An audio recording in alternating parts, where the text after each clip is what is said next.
Good afternoon বন্ধুরা, কেমন আছো? বন্ধুরা, একটা কথা আছে, তেলা মাথায় তেল দেওয়া। তেলা মাথায় কাড়া তেল দাও। তেলা মাথায় তেল বলতে আমি বুঝি যাদের আর্থিক অবস্থা ভালো, যাদের অনেক আছে, বা যাদের মনের দিক থেকে ভীষণ মজবুত, শক্ত সামর্থ্য, তাদের পেছনেই সবাই ছুটে বেড়ায়।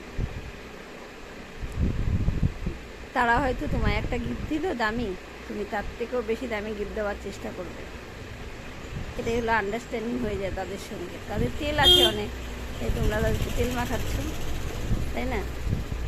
আমি কিন্তু বাবা তেলা মাথায় তেল মাখাই না। আমি কিন্তু যাদের মাথায় একদম তেল নেই তাদের মাথায় তেল মাখাই।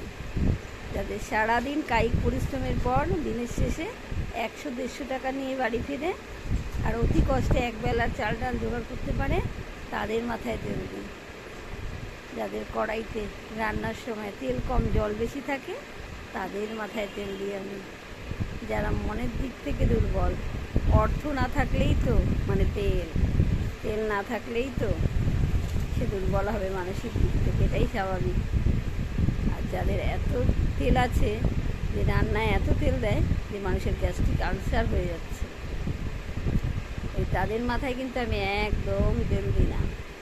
তোমরাও তাই করবে, তাহলে ভগবান কিন্তু তোমার রান্নার কড়াইতে তেলের অভাব রাখবে না, মনে রাখবে।